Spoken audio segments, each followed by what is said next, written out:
Happily back. This man is proselytizing, is selling all the time. Missionaries of the world, unite! Missionaries of the world. Bad governance. Okay, can we please start with this egregious, fantastic, fascinating, rebellious group? Yes. Hello? Can you put that up on the screen? Microphone.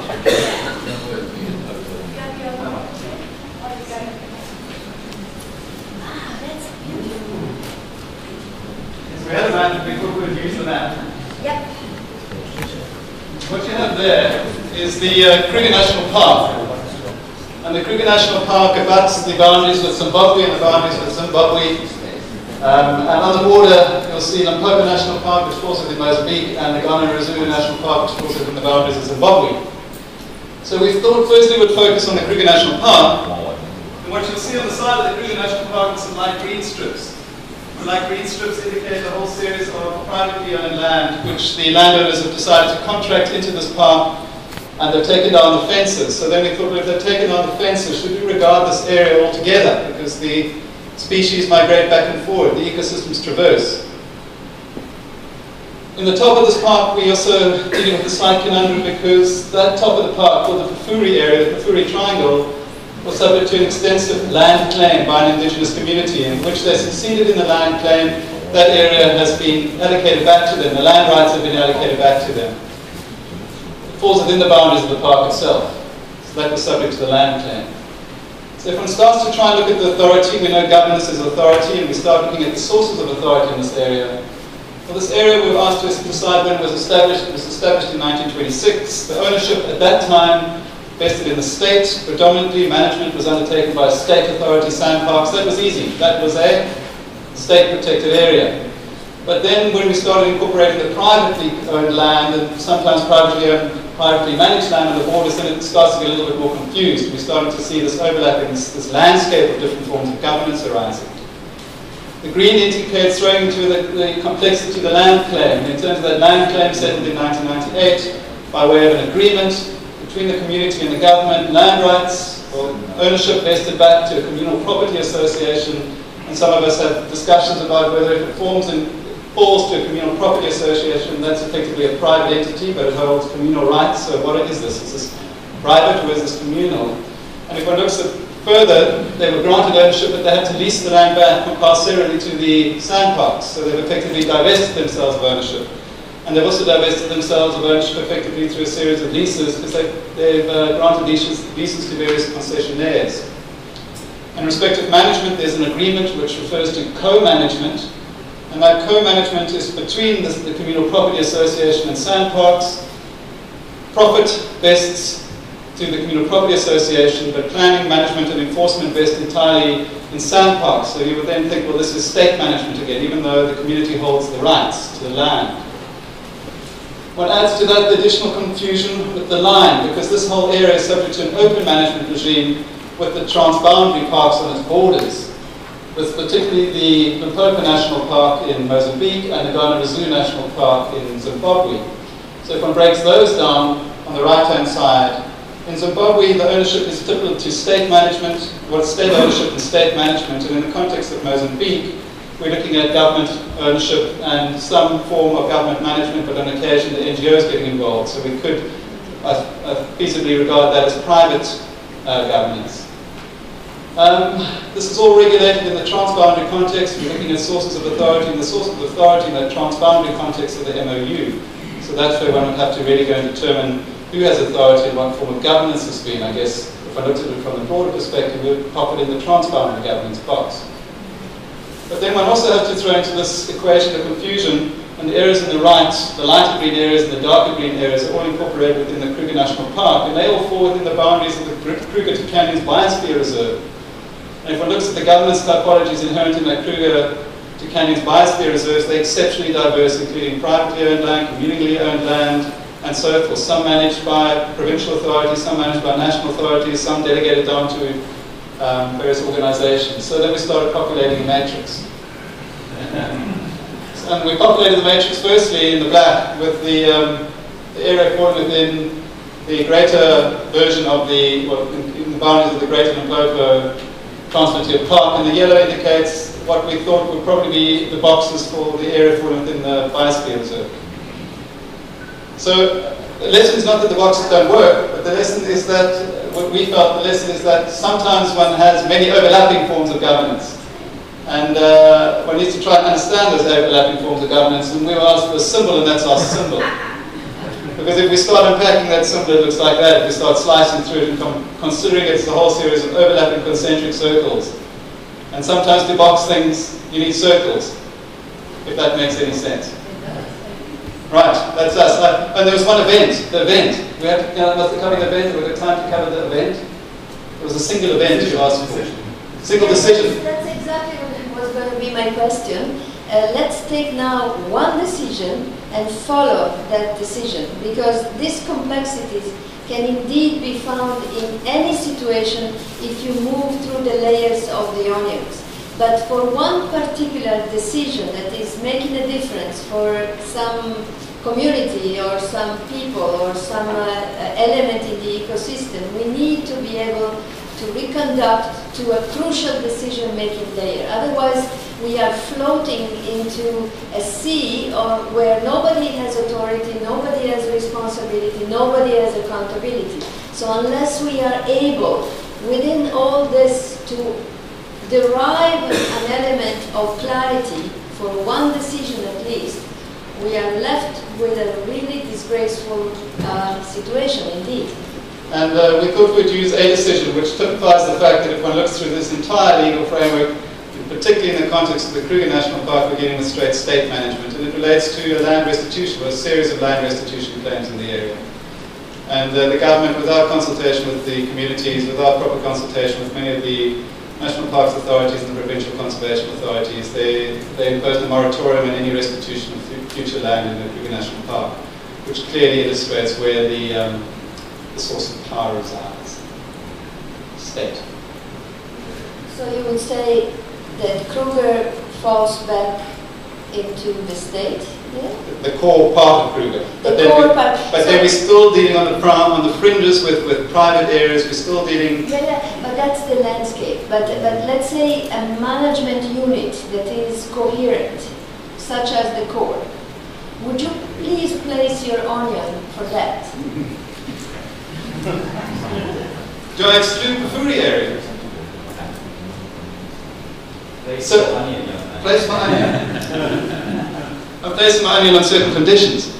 Go ahead. The conditions are that this onion is only representing those areas in the Kruger National Park which are not subject to land restitution plans, and it's specifically excluding those areas on the western boundary of the Kruger National Park which are subject to private ownership and some form of private management. And it's excluding all those areas within the Kruger National Park which are subject to private concessionary agreements. That's so beautiful. Please, now really, there is a lesson that we all need to learn out of this. What Sandy just said is that the management unit at times has to be quite narrowed, has to be very, very, very well defined in order to reach a clarity of authority, responsibility, and accountability.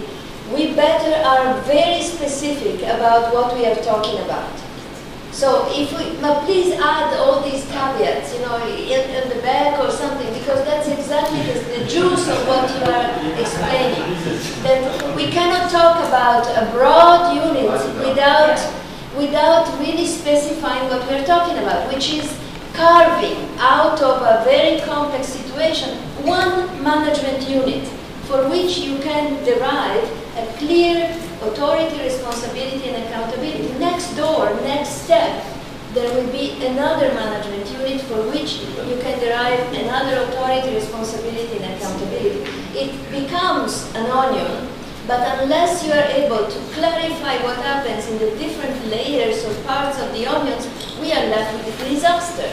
So that's what we should be having. Complexity, but also some accountability somewhere. No? So, who wants to go next? Yeah.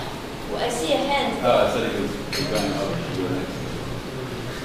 Second. Who has the scissors? You still have them? Are they gone? I don't have presentation. Oh yeah, no, that's fine. That's fine. So You have a mic?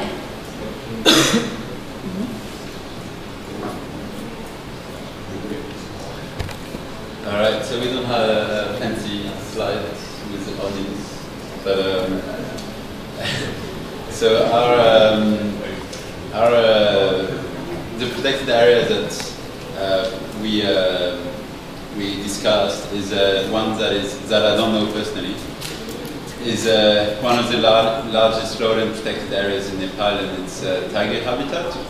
And the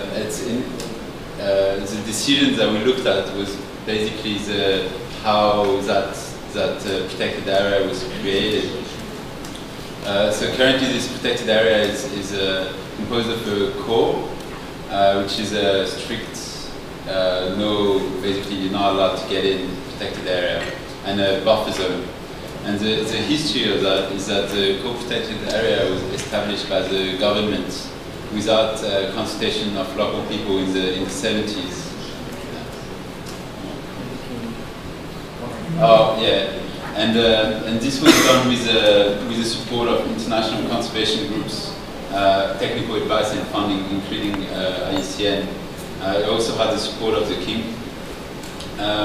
The result of this, the creation of this protected area, was that access to people who had been using the zone was denied, and those who were living in it were evicted. And this was mostly the territory of one indigenous group, and some of overlapping with others, as far as I understand. So of course, when people were evicted, there was some conflict, and the army was deployed to control the area. A few years in the 90s, right? The buffer zone was extended the protected area by several kilometers, and this was established by the state, but this time with some consultation of local people. So some people welcomed it because they had development projects as part of that, and others didn't like that so much because that meant more restrictions. And so the people living in the buffer zones now. The state has listened to part of their complaints, such as compensation for wildlife destruction of farms, but the government is making quite a lot of the decisions on its own. So, I mean, you pretty much heard about all the stakeholders. The right holders, as recognized by the state, are the state, and the right holders that we thought about are the local people, which includes the dominant indigenous group that is officially recognized, and an indigenous minority group that is not recognized, a separate group, and also farmers who migrated from other areas. So looking a bit more into the decision to create the protected area, it was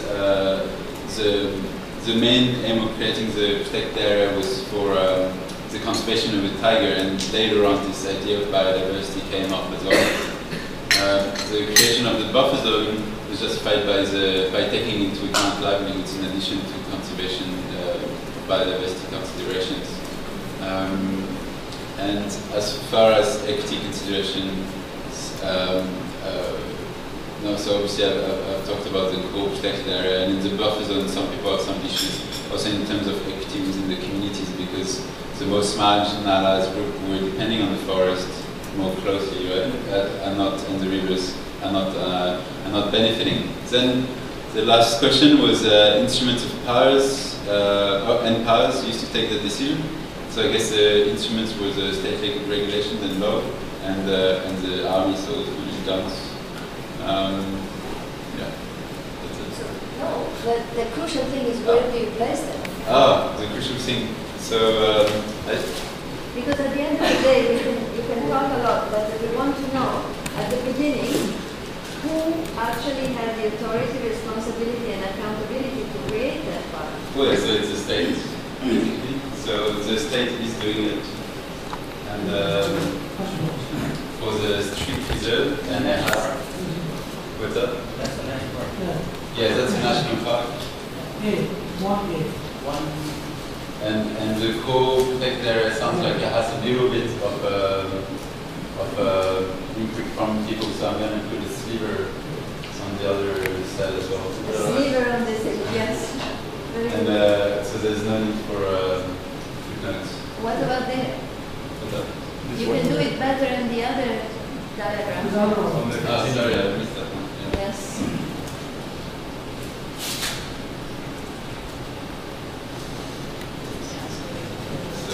The government control, I think it should be even based on If it is a sliver in the other direction. well, it sounds like this one is not as much government control, but that's a sliver, right? That's a sliver, right. Okay, thank you so much, Emmanuel. Okay, we have a flying fish that wants to find a home. Can I show the Google map? No, you cannot put on it. No. She's not ready yet. Okay, let's wait for you. Okay, we'll have. There is a brief change of order. Sorry.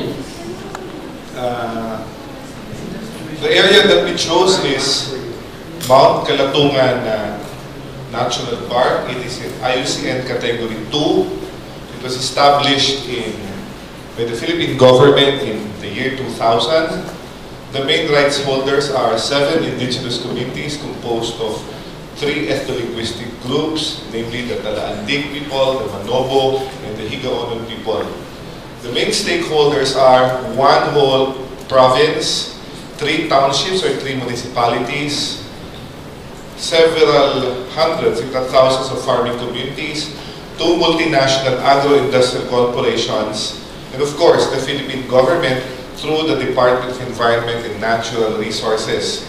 This natural park provides water to thousands of farms and families downstream. Is it easy to distinguish between the rights holders and the stakeholders? Yes, no, it is clearly delineated. The rights holders are the indigenous communities that are actually on site within the Mount Caledonian National Park. What are the major decisions that has been taken, the crucial major decisions? Last year, in June 2011, the Protected Area Management Board, the official governance structure put by the Philippine government over the park, decided to negotiate with one Manobo community to recognize and support the delineation of the indigenous territory of the Manobo and adopt the traditional conservation plan of the Manobo as part of the overall park management plan of the Mount Caledonian National Park. The Protected Area Management, who took that decision? The major decision was taken by the Protected Area Management Board and Bank through a series of meetings and by 2 of the 3 municipal mayors, namely the mayors of Maramag and Pangantucan, who decided also to adopt the traditional conservation plan of the Manobo people to be part and become their own comprehensive land use plan of their municipality. What are the crucial levels of decision making? There are various levels of decision making. While the Protected Area Management Board has overall conservation jurisdiction over the park, the local governments, meaning the municipalities, can also exercise political jurisdiction over the same. Further, the national government can also assert authority over areas declared as parks and consider it inalienable for other purposes.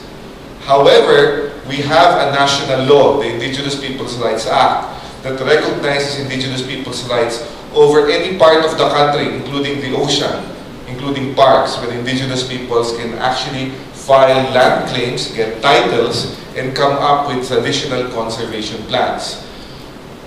What are the main instruments and powers used to take these decisions?